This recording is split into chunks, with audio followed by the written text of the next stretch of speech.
নমস্কার বন্ধুরা, আমি সৌরভ আর তোমরা শুনছো স্টোরি হোলিক্স। সকলকে জানাই শুভ নবমীর শুভেচ্ছা। আশা করছি তোমরা পুজো খুব ভালোভাবে কাটাচ্ছ এবং সকলেই সুস্থ এবং সুরক্ষিত আছো। আজ তোমাদের জন্য স্টোরি হোলিক্সে একটি পুজো স্পেশাল গল্প। স্টোরি হোলিক্স অরিজিনালসে আজ তোমাদের জন্য রয়েছে শ্রীয়ের কলমে চিন্ময়ী। হ্যাঁ, অবশ্যই গল্পটা তোমরা আগেও শুনেছো, কিন্তু কিছু যান্ত্রিক গোলযোগ এবং ব্যক্তিগত কিছু কারণে আমরা গল্পটি পুনর্প্রকাশ করছি। আশা করছি তোমরা গতবারের মতো এবারও সেই রকম ভালোবাসা আমাদেরকে দেবে। তবে গল্প শুরুর আগে তোমাদের কাছে একটা ছোট্ট রিকোয়েস্ট করে যাই। আমাদের এই ছোট্ট চ্যানেলটাতে তোমরা যদি নতুন হয়ে থাকো, অবশ্যই সাবস্ক্রাইব করে আমাদের পাশে থেকো এবং শেয়ার করে দিও তোমার প্রিয়জনদের সঙ্গে। এছাড়াও আমরা আশা করছি যে তোমরা আমাদের শেষ গল্প অর্থাৎ মহালয়া স্পেশাল শক্তি রূপেণা সংস্থিতা গল্পটি তোমরা শুনেছ। এছাড়াও আমাদের 10,000 স্পেশাল গল্প এক পশলা রোদ্দুরের দ্বিতীয় মৌসুম মেঘ রৌদ্রের লুকোচুরিও তোমরা শুনে ফেলেছ। খুব তাড়াতাড়ি আমরা তার তৃতীয় পর্ব নিয়ে আসছি, অবশ্যই আমাদের সঙ্গে থেকো। আপাতত আজকে তোমরা শুনতে থাকো স্টোরি হোলিক্স অরিজিনালসে আমাদের পুজো স্পেশাল গল্প শ্রীয়ের কলমে চিন্ময়ী।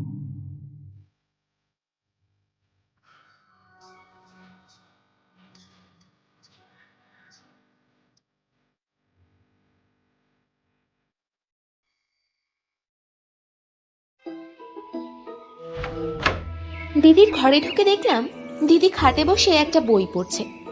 সামনে গিয়ে একটু বিরক্তি ভরেই জামাটা বিছানায় রেখে বললাম, দেখ, ভাল লাগে না ব্যাং। দিদি এবার বইয়ের থেকে মুখ ঘুরিয়ে আমার দিকে তাকিয়ে বলল, কি হলো আবার?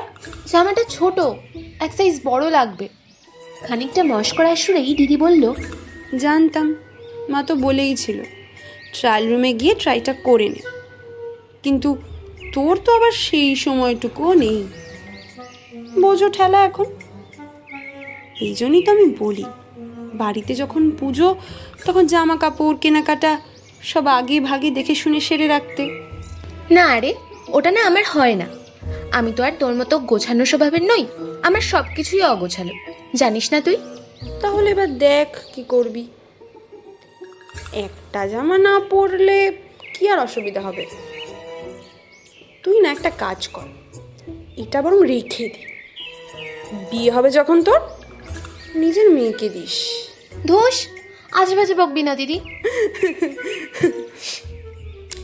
তাছাড়া আজকে পঞ্চমী, আজ তো আর মা বেরাতে পারবে না, ওদিকে সন্ধ্যেবেলা ঠাকুর আসবে, মায়ের তো সব কিছু গোছাতে হবে নাকি? আরে, মাকে কেন যেতে হবে? তুই যাবি আমার সাথে। আমি সুখে থাকতে ভূতে কেলায়? না বাবা না, তুই যা ডান পিটে মলে গিয়ে এই ফ্লোর থেকে ওই ফ্লোর ছুটে বেড়াবি, আমি কি তোর পিছনে গাধার মতো ছুটে ছুটে তেল দিয়ে বেড়াবো নাকি? তার চেয়ে বরং বাড়ি থেকে মায়ের হাতে হাতে কাজ করে দেবো, তাই ভালো। আরে না বাবা, ছুটবো না, চল না রে দিদি প্লিজ। দেখ, আজকে না গেলে আর হবে না, কালকের থেকে পুজো শুরু হয়ে যাচ্ছে দিদি। যদি জামা না পাল্টে দেয়, বা ধর যদি এক সাইজ বড় না থাকে, তখন? আরে থাকবে থাকবে, তুই গিয়ে বললেই ওরা পাল্টে দেবে, চল না। উফ, জ্বালাস না তো, যা। আর মা বাবাকে কিন্তু আমি রাজি করাতে পারবো না, হ্যাঁ? নিজের কাজ নিজে গিয়ে রাজি করাও। সে সব তুই আমার উপর ছেড়ে দে, তুই শুধু আমার সাথে চল। এই বলেই মা বাবার ঘরে গিয়ে বায়না জুড়ে দিলাম। একটু বকা খেলাম বটে, তাতে কি হয়েছে, কাজটা তো হাসিল হলো। আচ্ছা, আপনারাই বলুন না, পুজোর জামা কিনতে গিয়ে যদি 10 জনের পিছনে লাইন দিয়ে দাঁড়িয়ে জামা ট্রাই করতে যাই, তাহলে আর বাকি কেনাকাটাগুলো কখন করব? আমি বাপু একটু অধৈর্যই বটে, অত সময় নেই আমার কাছে।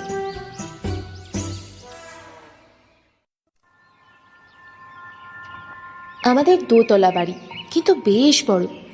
বাবা বলে আমাদের পূর্বপুরুষ নাকি এই এলাকার আদি বাসিন্দা।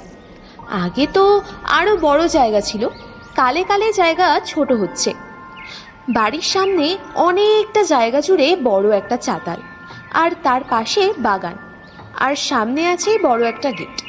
যদিও বা বাড়ির পিছনেও ছোট বাগান আর একটা ছোট গেটও আছে, তবে পুজোর মণ্ডপ সাজানো হয় এই সামনের চাতালেই। দিদি আর আমি বাইরে এসে মাকে খুঁজছি দেখে জান্নাত আন্টি বলল, তোমাদের মা তো ঠাকুর ঘর থেকে বাসন আনতে গেছে বাবু। জান্নাত আন্টি হলো গিয়ে আমাদের প্রতিবেশী। তার হাতের কাজ খুব সুন্দর। সে বাইরে চাতালে আলপনা দিচ্ছে দেখে দিদি বলল, মা, খুব সুন্দর হয়েছে গো আন্টি। আন্টি মুখ তুলে হাসলো।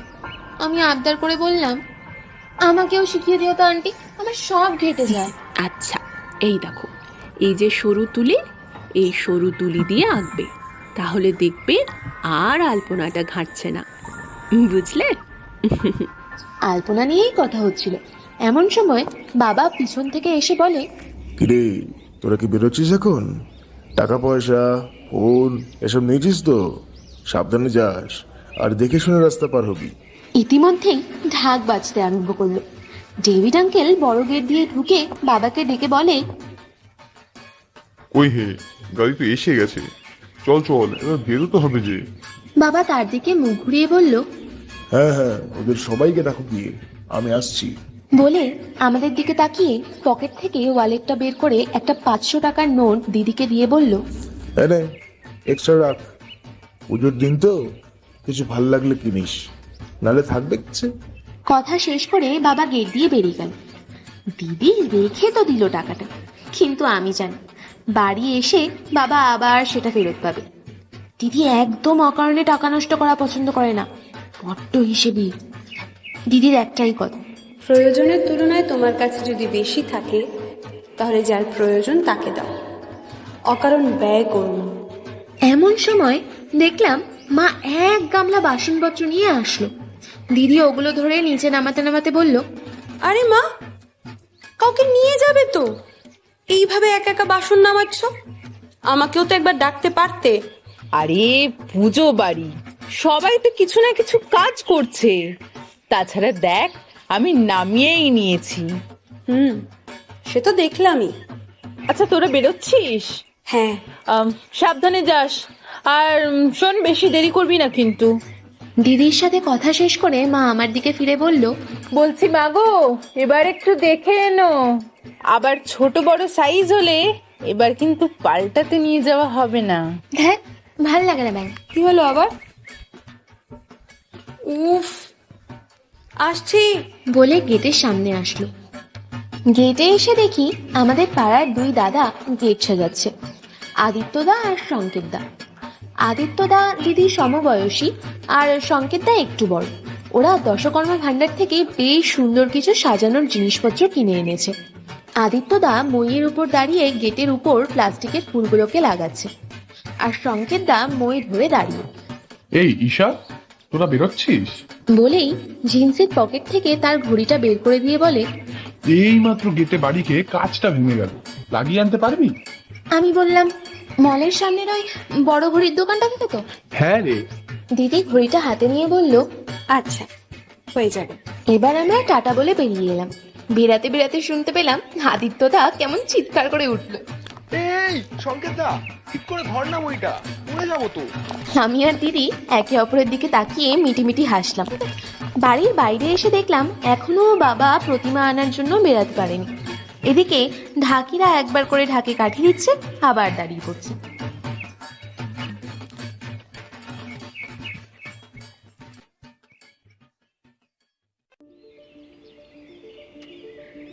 আমাদের বাড়ির পুজোর এবার 20 বছর পূর্ণ হবে। আমি শুনেছি দিদি যখন মায়ের পেটে প্রায় 7 মাস, মা নাকি স্বপ্নে দেখেছিল মা দুর্গা তাকে বলছেন, আমার পুজো কর, দেখবি সব কষ্ট দূর হয়ে যাবে। আমার মায়ের যদিও বা ঠাকুরে খুব ভক্তি, কিন্তু মা এই স্বপ্নটাকে মানতেই পারছিল না। তার এক কথা, আমরা পাপী মানুষ, মা কি আর এত সহজে দেখা দেন? কিন্তু মা দুর্গা যে বাড়িতে আসতে চেয়েছেন। মা আরো বেশ কয়েকবার একই স্বপ্ন দেখে। শেষে নাকি কোনো এক সকালে আমার মা হাউ হাউ করে কাঁদতে কাঁদতে বাবাকে বলে, ওগো মায়ের পুজো করো, মায়ের পুজো করো, মা আমাদের এবিটে যুদ্ধ করতে চান। সে বছরই বাবা দুর্গাপুজোর প্রথম আয়োজন করে। আর সব থেকে আশ্চর্যজনক ঘটনা কি জানেন? দশমীর দিন বাবা বিসর্জন থেকে বাড়ি ফিরে শোনে মাকে নাকি তক্ষুনি হাসপাতালে নিয়ে যেতে হবে। ডেলিভারির ডেট ছিল আরো 2 সপ্তাহ বাদে। আসলে সবই তার ইচ্ছা। পাড়ার লোকেরা তো এমন মন্তব্যও করে যে মা নাকি আর বিসর্জনের সাথে বিদায় নেননি, তিনি নাকি দিদির রূপে ফিরে এসেছেন। যদিও বা মা বাবা অমন ভাবে কিছু মানে না, কিন্তু তারা দিদির নাম রেখেছে দেবী দুর্গার নামে, ঈশানী। আর আমার নাম কি বলুন তো? আমার নাম ঐশানী। আমি দিদির থেকে 6 বছরের ছোট। আমার দিদি ভারী মিষ্টি দেখতে বটে, মুখখানা একেবারে প্রতিমার মুখের মতো, চোখ দুটো যেন কেউ তুলি দিয়ে এঁকে দিয়েছে। শান্তশিষ্ট, সুন্দর ব্যবহার, পড়াশোনায় যেমন তুখর তেমনি কাজকর্মেও নিপুণ। আমার সাথে খুনসুটি করে, আবার পড়ায়ও। আমার কোনোদিন টিউশন টিচার লাগেনি। কেন জানেন? এই যে দিদি ছিল, পরীক্ষার আগের রাতে টেনশন হলে দিদির দিকে তাকাই, দিদি মিষ্টি করে হেসে বলে, এই যে মনি আমার, এত চিন্তা কিসের? একটু শান্ত হয়ে চোখ বন্ধ করে চারপাশের আওয়াজ শোনার চেষ্টা কর দেখি। আমি চোখ বন্ধ করলেই যেন দূর থেকে শাঁখের ধ্বনি শুনতে পাই, আর ওই মুহূর্তেই যত চিন্তা, যত ভয় সব কেটে যায়। এ বাবা, আপনাদের সাথে গল্প করতে করতে দেখছি বাস স্টপের সামনে এসে পড়লাম। আমাদের বাড়ি থেকে বাস স্টপ 15 মিনিটের রাস্তা, অলিগলি হয়ে আসতে হয়। বড় রাস্তার মুখে কটা চায়ের দোকান আর চপের দোকান আছে। আর এখানেও একটা ছোট করে প্যান্ডেল করেছে পুজোর জন্য, প্রতি বছরই হয়। এখানেও এখনো প্রতিমা আসেনি। অন্যদিকে তাকিয়ে দেখলাম একটা চায়ের দোকানের সামনে আমাদের পাড়ারই 2 ছেলে দাঁড়িয়ে। শুধু ছেলে বলা হলে ভুল হবে, বলা ভালো বেয়াদব ছেলে, শুভ্রদা আর নিতিনদা। ব্যবহার থেকে শুরু করে কাজকর্ম কোনো কিছুরই ঠিক নেই। আর একজন আছে এদের দলে, নাম কৃষাণুদা। রাস্তাঘাটে যেখানে সেখানে মেয়েদের খুব পিছনে লাগে। 2-3 বার পাড়ার 2টো মেয়ের পিছনে লাগায় ওর মা বাবাকে অনেকবার করে বলা হয়েছিল ছেলেকে বোঝাতে, কিন্তু ওনাদের তো হুঁশই নেই। কিছু বললেই কৃষাণুদার বাবা হাসতে হাসতে বলেন, আজকালকার জোয়ান ছেলে হে, এসব তো হামেশাই চলে, একটু অ্যাডজাস্ট করে নিতে হয়, বুঝলে? বুড়ো ভাম একটা, না নিজের মতির ঠিক আছে না তার ছেলের। এখন যদি এসব আমি দিদির সামনে বলি, দিদি কি বলবে জানেন? ঐশী, অমন করে বলতে নেই, গুরুজন না। কিন্তু আমার কথা কি জানেন তো, সম্মান শুধু তাদেরকেই করা যায় যারা সেটার যোগ্য। আরে বাসও এসে গেছে।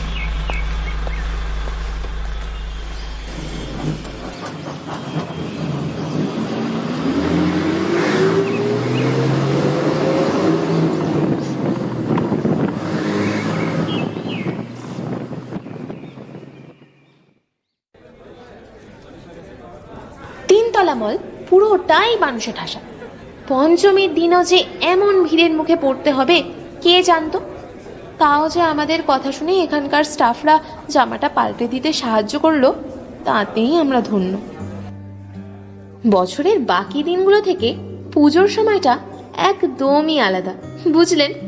গান বাজনা, ঢাকের আওয়াজ, আর সবচেয়ে মজার ব্যাপার হলো পুজোর ভিড়। সেটাও যেন উপভোগ করার বিষয় হয়ে দাঁড়ায়। বেশ একেবারে জমজমাটি ব্যাপার স্যাপার। মলের গ্রাউন্ড ফ্লোরটা গ্রসারি, স্টেশনারি আর একদিকে পার্কিং এর জায়গা। ফার্স্ট ফ্লোরে মেন্স কর্নার আর শু, ব্যাগস ইত্যাদি, আর সেকেন্ড ফ্লোরে women's corner and kids corner.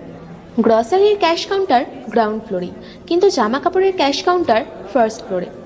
আমরা আমাদের কাজ শেষ করে যখন এক্সট্রা বিল মিটমাট করার জন্য সেখানে দাঁড়িয়ে, দিদিকে দেখলাম বারবার এদিক ওদিক ঘুরে কিছু একটা লক্ষ্য করার চেষ্টা করছে। কিছু কিনবি দিদি? কি? না না। তাহলে কি দেখছিস? আমি আর মাথা ঘামাইনি যদিও বা। শপিং সেন্টার থেকে বেরিয়ে ঘড়ির দোকানে ঢুকলাম। এখান থেকে এই আগের বছর বাবা আমার জন্মদিনে একটা দারুণ দেখতে ঘড়ি কিনে দিয়েছিল, হাতে এখনো সেটাই পরে আছি। দিদি সংকেতদার ঘড়ির কাজটা ঠিক করতে দিয়েও দেখলাম বারবার দোকানের বাইরে কি যেন দেখছে মনোযোগ দিয়ে। কিছুক্ষণের মধ্যেই কাজটা হয়ে গেল।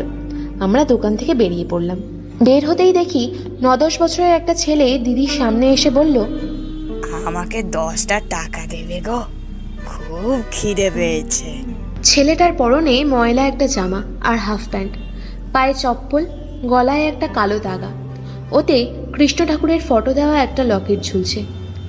আমার কেমন যেন খারাপ লাগলো।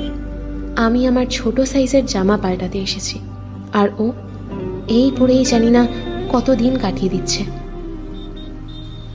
ছেলেটা রাস্তার ধারে দাঁড় করানো ফুচকার গাড়িটার দিকে জুলজুল করে তাকিয়ে।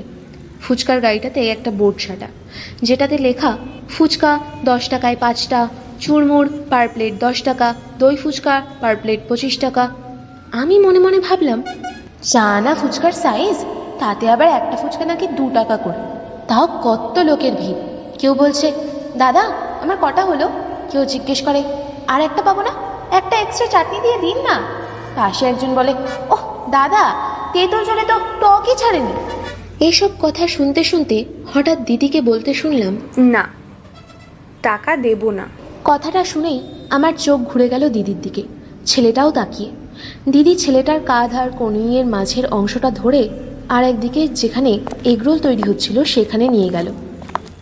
ওই দোকানের ভিড়টা তুলনায় কম, আমিও গেলাম তাদের পেছন পেছন। দিদি এগরোলের দোকানের কাকুটাকে বলল, এদিকে একটা রোল দেবেন। দিদি তারপর আমার দিকে তাকিয়ে বলল, তুই কিছু খাবি? আমাদের বাড়িতে পুজো, তাই এই কটা দিন আমাদের বাড়িতে নিরামিষ চলবে। দিদিও তাই বাড়ির বাইরে কিছু খাবে না, কিন্তু আমি ছোট বলে আমার ছাড় বুঝি। আমি ঘাড় নেড়ে বললাম, না আমার খিদে নেই তো। দিদি হাসলো। ছেলেটার খাওয়া হয়ে গেলে ও খুশি মনে আমাদের টাটা বলে চলে গেল। আমরা গিয়ে বাস আসার জন্য অপেক্ষা করছিলাম। প্রায় 10 মিনিট দাঁড়িয়েছিলাম। দিদি মাঝে মধ্যে দেখি এদিক ওদিক কি একটা যেন দেখছে, কে জানে। কিছুক্ষণ পরে দেখলাম একটা অটো এসে থামলো, সেটার থেকে প্যাসেঞ্জার নেমে ভাড়া দিচ্ছে। দিদি বলল, চল অটোতেই চলে যাই, এতক্ষণে মনে হয় বাড়িতে ঠাকুর এসে গেছে। কথাটা শুনেই আমার মন প্রায় নেচে উঠল। বললাম, হ্যাঁ তাই চল। উঠে পড়লাম অটোতে।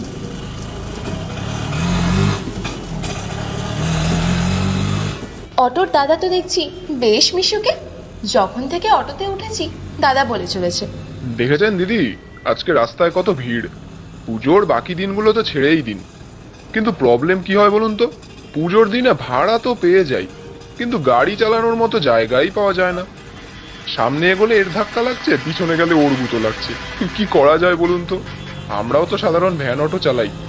ঠিকই বলেছেন দাদা, ভিড়ে পড়লে লোকের মাথা লোকেই খায়। কেউ বলে পুজোর সময় গাড়ি নিয়ে কেউ বেড়ায়, পায়ে হেঁটেই তো ঠাকুর দেখতে হয়।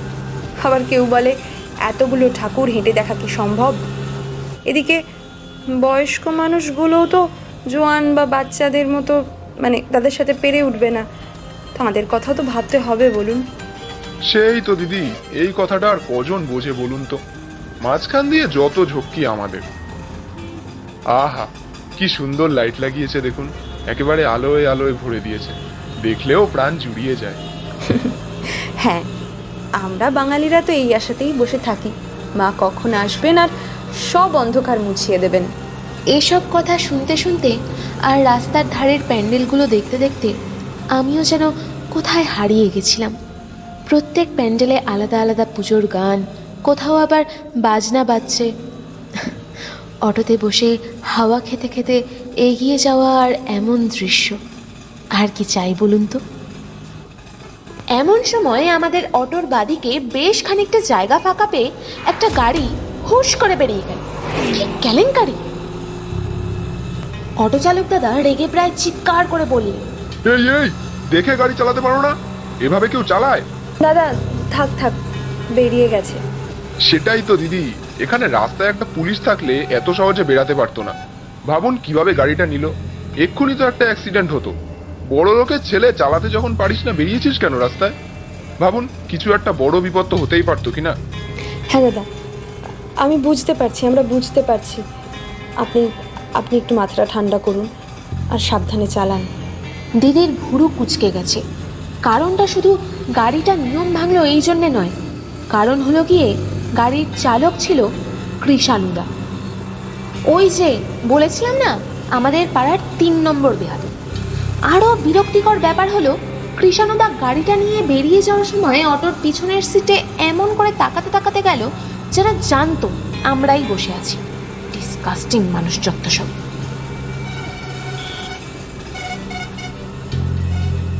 বাস স্টপে নেমে ভাড়া মিটিয়ে আমি আর দিদি হাঁটতে আরম্ভ করেছি। আমি বললাম, দেখলি তুই কৃষ্ণদার কাণ্ডটা? এমন করে কেউ গাড়ি চালায়? লাইসেন্স কে দিল ওকে?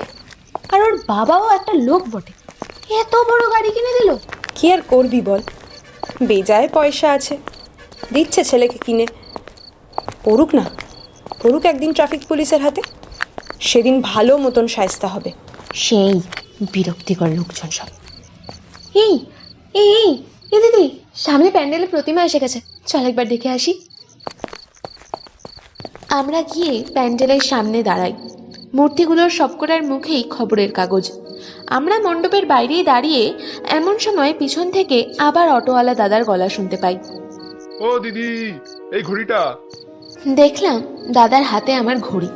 হে বাবা, ঘড়িটা খুলে পড়ে গেছিল নাকি? হাতে নিয়ে দেখলাম পিন ভেঙে গেছে। কি কপাল আমার দেখুন, ঘড়ির দোকান থেকে আসলাম আর এখন দেখছি আমার এই ঘড়ির এই অবস্থা। আমি গাড়ি ঘুরিয়ে নতুন প্যাসেঞ্জার তুলেছি, সে বলল লেডিস ওয়াচ পড়ে আছে, তাই ভাবলাম আপনাদের কারণ নাকি।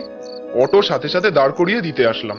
প্যাসেঞ্জার বসে আছে দিদি, আসলাম। হ্যাঁ, থ্যাংক ইউ দাদা, খুব উপকার করলেন। সাবধানে যাবেন কিন্তু। অটো চালক দাদা চলে গেল। দিদি বলল, রাস্তায় চলাফেরা করছিস, আর একটু কেয়ারফুল হবি তো। দাদাটা কি ভালো রে, আমার ঘড়িটা ফিরিয়ে দিতে এতখানি আসলো। হ্যাঁ, যারা ভালো কাজ করে তাদের সাথে সব সময় ভালো হয়। তারপর আলতো একটা মিষ্টি হাসি হাসলো, ঠিক আমাদের মায়ের মতো করে।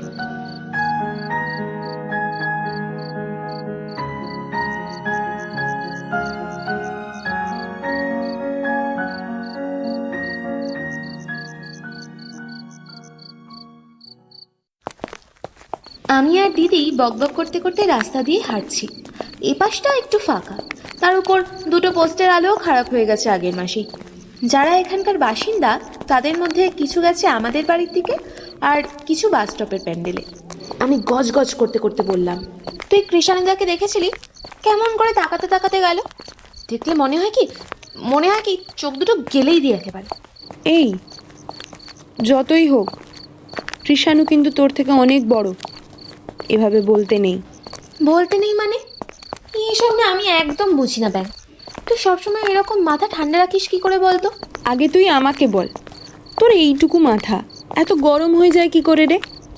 এত রাগ? শোন, সবসময় রাগ প্রকাশ না করাই ভালো, আবার যখন প্রয়োজন তখন চেপে রাখাও কিন্তু উচিত না। এই সব বলতে বলতে আমরা একটা 4 হাত চওড়া গলির সামনে পড়লাম। কিন্তু যাব কি করে? সামনে একটা গাড়ি এমন করে দাঁড় করানো যে রাস্তায় আটকে গেছে।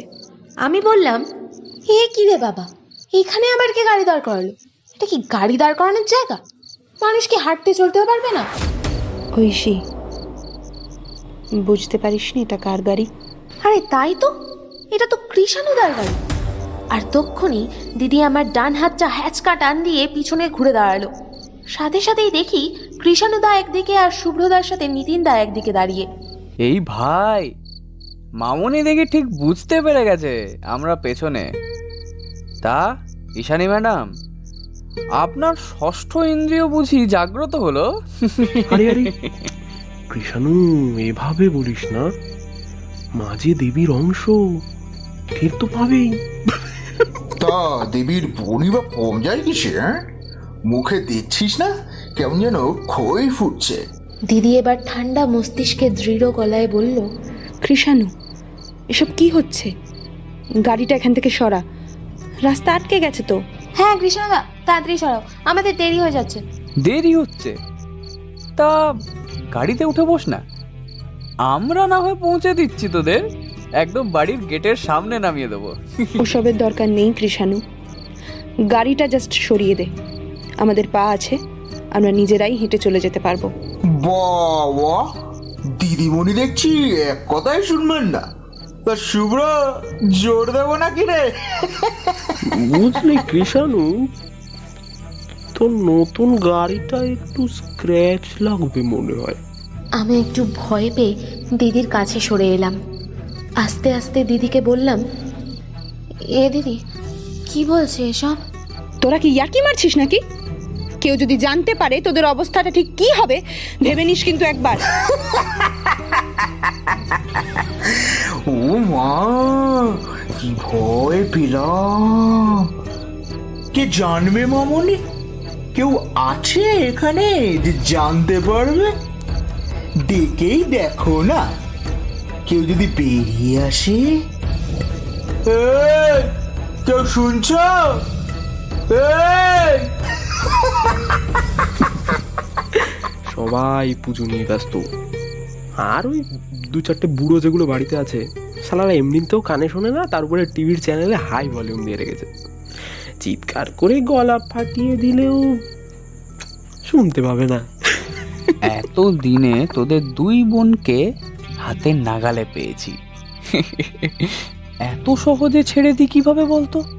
সত্যি করে বলতো, তুই মল থেকে ফলো করছিলি না আমাদের?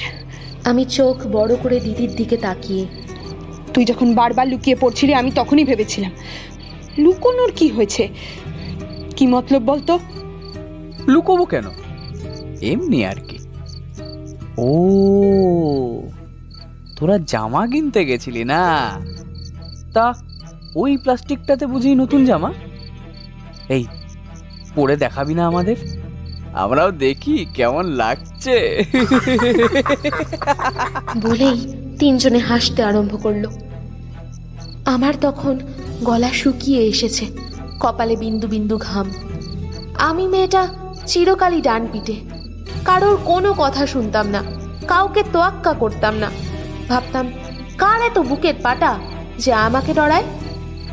কিন্তু আজ এই মুহূর্তে আমি একটা অদ্ভুত শিহরণ অনুভব করলাম। পড়ে যাওয়া সন্ধ্যার অন্ধকারে রাস্তায় দাঁড়ানো অসহায় মেয়ে, এই প্রথমবার ভয় পেলাম। প্রাণের ভয়ের থেকেও বোধহয় অনেক বেশি কিছু।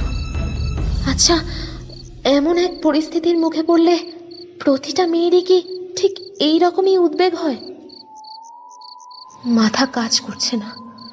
ওরা 1 পা 2 পা করে এগিয়ে আসলে অন্তর যেন কেঁপে উঠছে। দিদির দিকে চেয়ে দেখলাম, দিদি একবার ওদের 3 জনের দিকে তাকাচ্ছে, পর মুহূর্তেই তার চোখ রাস্তার চারপাশ নিরীক্ষণ করছে। জানি না কি খুঁজছে দিদির চোখ, কিন্তু আমার চোখ খুঁজছে এখান থেকে পালানোর পথ। শুধু ভাবছি, দিদি কেন এদেরকে ধাক্কা দিয়ে আমার হাতটা ধরে টান দিয়ে এক ছুটে এখান থেকে বেরিয়ে যাচ্ছে না? অবশ্য পারবো কি আমরা? সামনে 3টে লম্বা বৃহদাকার জানোয়ার দাঁড়িয়ে, আর আমরা 2টো সাধারণ মেয়ে। কি করতে পারি আমরা? একবার যদি মুখ চেপে ধরে গাড়ির ভিতর ঢুকিয়ে নেয়, কি করার থাকবে আমাদের? এমন সময় দেখলাম হঠাৎ 3 জন একসাথে আরেকটু এগিয়ে আসলো। এই, ধর তো দুটোকে, আর তর সইছে না। হঠাৎ দিদি মাথা নিচু করে আমার কানের সামনে বলল, ঐশী, একটু পিছিয়ে যা তো। আমি ভাবছি, পিছিয়ে যাব? পিছনে তো গাড়ি। দিদি কি করার কথা ভাবছে? কিন্তু তার মুখ দেখে মনে হলো সে জানে সে কি করছে। দেখলাম দিদির ডান হাতটা ভাঁজ করে কবজিটা হ্যান্ডব্যাগে ঢোকানো, হাতটা বেরিয়ে আসলো। ওতে কি? ফোন? ফোন কি ওরা করতে সুযোগ দেবে? নিয়েই তো ভেঙে ফেলবে। না তো। এবার দেখলাম দিদির হাতে একটা ছোট কৌটো। এটা আমি চিনি, দিদি এটা সবসময় ক্যারি করে। হ্যান্ডব্যাগ হোক, পড়তে যাওয়ার ব্যাগ হোক, কখনো খুলে দেখা হয়নি ওতে কি আছে, কিন্তু আজকে বোধহয় দেখতে পাবো। ওরা একেবারে কাছে এসে গেছে। দিদি হঠাৎ কৌটোর ঢাকনাটা খুলে ছিটিয়ে দিল ওর ভিতরে থাকা গুঁড়োটা ঠিক ওদের মুখে। সাথে সাথে 3 জনে 3 জোড়া হাত নিয়ে চোখ রগড়াতে রগড়াতে আহ করে উঠলো। ওদের চোখ নাক দিয়ে জল গড়াচ্ছে। বুঝলাম গুঁড়োটা আসলে কি। এটা আদতে আমাদের রান্নাঘরের মশলার ঝাড়ের এক অপরিহার্য দ্রব্য, লঙ্কার গুঁড়ো। শুভ্রদা আর নিতিনদা একসাথে দাঁড়িয়েছিল। একটু পিছতে গিয়ে দুজনে পায়ে জড়িয়ে দুম করে রাস্তায় পড়ল, আর কৃষাণুদা নিজে পড়ার আগেই দিদি তার ডান হাতের কৌটোটা আর কাঁধ থেকে ব্যাগটা মাটিতে ফেলে হাতটাকে মুঠো করে কৃষাণুদার ঠিক থুতনির নিচে নিজের আঙুলের গাঁটের উঁচু অংশটা দিয়ে সজোরে মারল এক ঘুষি। সাথে সাথে কৃষাণুদা ভুল উন্ঠিত হলো। এবার দেখলাম দিদির চোখ তখন কি লক্ষ্য করছিল।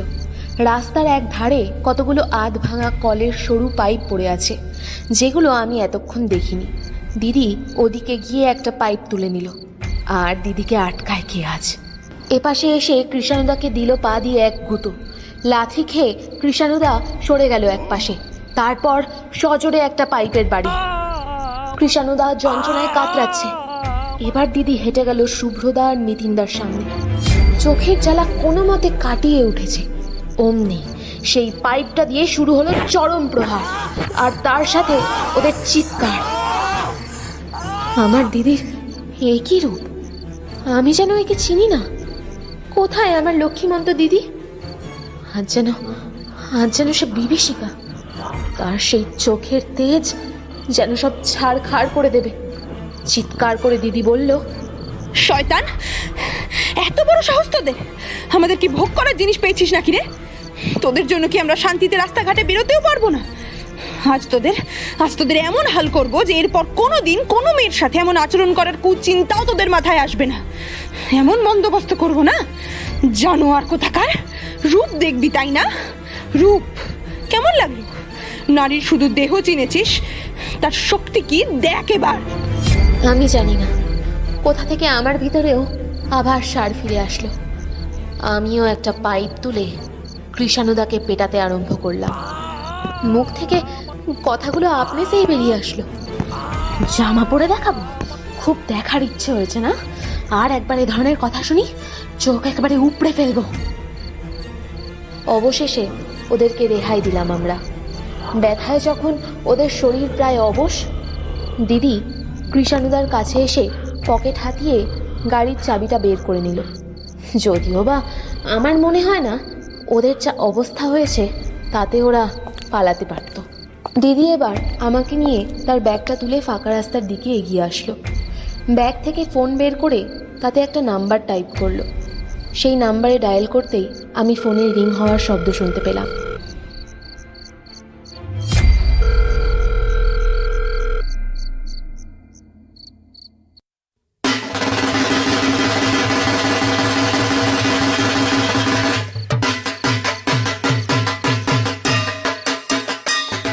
আজ ষষ্ঠী। সন্ধ্যায় দুর্গা মায়ের আরতি হচ্ছে। তার মুখের দিকে তাকিয়ে যেন বুঁদ হয়ে গিয়েছিলাম। মায়ের মুখমণ্ডল জুড়ে কেমন এক দীপ্তি। সেই আলো ছড়িয়ে পড়েছে চারিদিকে। গভীর থেকে গভীরতর অন্ধকারকেও সে মুছে ফেলতে পারে, এমন তার শক্তি। এসব ভাবতে ভাবতে খেয়ালই করিনি সন্ধ্যারতি কখন শেষ হয়ে গেছে। ঘোর ভাঙল ডান হাতে একটা স্পর্শে। পাশ ফিরে দেখি দিদি প্রসাদ বিতরণ করছে। সে হেসে বলল, কিরে, প্রসাদটা নে। কোথায় হারিয়ে গেছিস? হ্যাঁ না, মানে দে দে, প্রসাদ দে। মাথায় ঠেকা আগে, মায়ের আশীর্বাদ। আচ্ছা। এমন সময় মণ্ডপে ঢুকে এলেন সেই তিন মূর্তির মা এবং বাবারা। ঢুকেই একেবারে হন্তদন্ত হয়ে দিদির কাছে আবেদন করা শুরু। শুভ্রদার মা বলল, ঈশানী, দেখো, পুজোর দিন আমাদের ছেলেদেরকে এভাবে আটকে রেখেছো তুমি। নিতিনদার বাবা কাপা গলায় বলল, হ্যাঁ হ্যাঁ ঈশানী, এটা কি ঠিক হচ্ছে? ওরা না হয় অবুঝের মতো একটা কাজ করেই ফেলেছে। তাই বলে এইভাবে পুলিশে ধরিয়ে দিবি তুই ওদেরকে? একবার ভাবলি না বল, আমাদের মান সম্মানটা কোথায় যাবে? কৃষাণুদার মা আবার একটু চড়া সুরেই বলল, ঈশানী, তুমি আর তোমার বোন মিলে তো মেরে মেরে ওদের হাত পা ফুলিয়েই দিয়েছো। পুলিশে দেওয়ার কি দরকার ছিল বলো তো? কি চাওটা কি তোমরা? ওদের বদনাম করতে? আমি দিদির দিকে তাকালাম। দিদি এতক্ষণ ধরে চুপচাপ শুনছিল সবটা। এবার সে মুখ খুলল। কাকিমণি, তুমি বলছো পুজোর দিন, তা ঠিকই বটে। মায়ের পুজোতে তোমার ছেলে আরেক বাড়ির মেয়ের ক্ষতি করবে। বেশ ভালো তো ব্যাপারটা, কি ঠিক তো কাকুমণি? ও হ্যাঁ, কাকুমণি কি বললে তুমি? নিতিন অবুঝের মতো একটা কাজ করেছে বুঝি? ঠিকই তো, তোমার 22 বছরের একটা ধেড়ে ছেলে তার 2 বন্ধুকে নিয়ে আমার আর আমার 14 বছরের বোনের সাথে অশালীন আচরণ করেছে। এটাকে অবুঝের কীর্তি তো বলে, তাই না কাকুমণি? তা তোমাদের পরিবারের সম্মানের কথা ভাবছো, আর আমাদের পরিবারের মান সম্মানের কি হবে? আর হ্যাঁ, কৃষাণুর কথা তো আলাদা করে বলতেই হয়, পয়সাওয়ালা বাবার আদরের ছেলে বলে কথা। হ্যাঁ কাকিমা, তুমি ঠিকই বলেছ। মেরে মেরে কৃষাণু, নিতিন, শুভ্র 3 জনেরই হাত পা ফুলিয়ে দিয়েছে। ইচ্ছে করছিল না মেরে পা দুটো ভেঙে দিই সব কটার। তবে এটা নিতান্তই সেলফ ডিফেন্স ছিল। যদি আসল মারটা মারতাম না, তাহলে এখন কোনো হসপিটালের বেডে পড়ে থাকতো গাড়ো দেনা। ঈশানী, গলা নামিয়ে কথা বলো কাকিমা। নিজের ছেলের বদনামের কথা ভাবছো তুমি, আর আমরা 2 বোন কি দোষ করেছি? তুমিও তো একজন নারী, জানো না একটা মেয়ের কাছে তার সম্মান তার প্রাণের চেয়েও বেশি প্রিয়। সেখানে নিজের ছেলেকে শিক্ষা না দিয়ে এখানে এসেছো ওদের ছেড়ে দেওয়ার কথা বলতে। দেখলাম ওদের মাথার নিচের দিকে নেমে গেল। কেউ দিদির চোখে চোখ রাখতে পারছে না। দিদি সেই দৃঢ় কণ্ঠে বলল, আসলে কি বলো তো কাকিমা, তোমরা তোমাদের ছেলেদের শিক্ষাই দিতে পারোনি। বড় স্কুলে পড়ালেই যে শিক্ষিত হবে তা নয়। আসল শিক্ষা হচ্ছে সমাজে চলতে শেখা, যেটা শেখাতে তোমরা ব্যর্থ। এই যে আদিত্য, সংকেতদা, এরাও তো এ পাড়ারই ছেলে, ওদের প্রায় সমবয়সী। ছোটবেলা থেকে দেখে এসেছি এদের ছাড়া পাড়ায় কোনো ভালো কাজ হয় না। এদের পাশে গিয়ে দাঁড়াতে আমি বা অন্য কোনো মেয়ে কোনো দিনও অস্বস্তি বোধ করে না। কেন জানো? কারণ এদের চোখের দৃষ্টি নোংরা নয়, এদের ব্যবহার অস্বস্তিকর নয়। এই শিক্ষাগুলো তোমরা তোমাদের ছেলেদের দিতে পারোনি।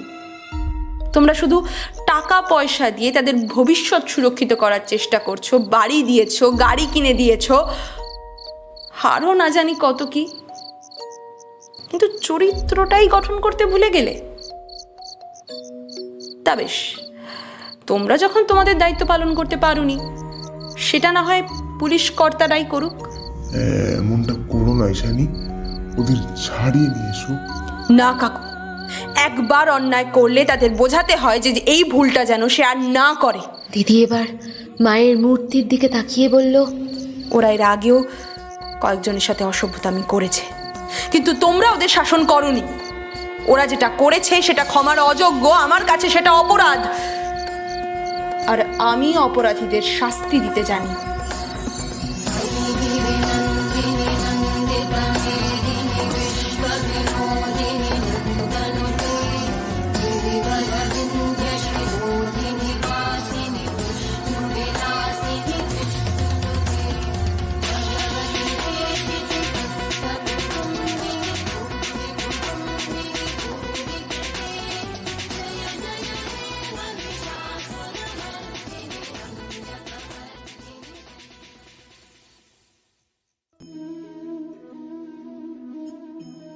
শেষ হলো স্টোরিহোলিক্স অরিজিনালসে আমাদের পুজো স্পেশাল গল্প শ্রীয়ের কলমে চিন্ময়ী। গল্পপাঠ ও ঐশানীর চরিত্রে শ্রী, ঈশানীর চরিত্রে ঋতশ্রী, ঐশানী, ঈশানী ও নিতিনের বাবার চরিত্রে ধ্রুবজ্যোতি, ঐশানী ও ঈশানীর মায়ের চরিত্রে জয়শ্রী, জান্নাত আন্টির চরিত্রে শুভস্বপ্না, দেবীদ আঙ্কেলের চরিত্রে সোমনাথ, আদিত্য ও অটোওয়ালার চরিত্রে দেবজিৎ, সংকেতের চরিত্রে প্রান্তিক, কৃষাণুর চরিত্রে দেবায়ন, নিতিনের চরিত্রে কৌস্তব, শুভ্রর চরিত্রে সৌরভ, শুভ্রর মায়ের চরিত্রে আরাত্রিকা, কৃষাণুর মায়ের চরিত্রে ইরাবতী, কৃষাণুর বাবার চরিত্রে সৌমিক, ভিখারির চরিত্রে সায়নদীপ। আজকের গল্পের poster design, sound editing, mixing এবং ভিডিও এফেক্টসে আমি সৌরভ। অ্যাডিশনাল স্ক্রিপ্ট এবং সমগ্র পরিকল্পনা ও পরিচালনায় সাহেব। তাহলে কেমন লাগলো আমাদের পুজো স্পেশাল গল্প অবশ্যই আমাদেরকে কমেন্ট করে জানাও। ভালো লাগলে লাইক করো এবং শেয়ার করো তোমার প্রিয়জনদের সঙ্গে, এবং আমাদের চ্যানেল স্টোরিহলিক্সকে সাবস্ক্রাইব করতে ভুলো না। এরকমই ভিন্ন ভিন্ন স্বাদের গল্প নিয়ে আমরা প্রায়শই আসতে থাকবো। তোমরাও আমাদের সঙ্গে থেকো, পাশে থেকো এবং সকলে সুরক্ষিত থেকো। আজকের মতো এতটুকুই, আজ আসি। শুভরাত্রি।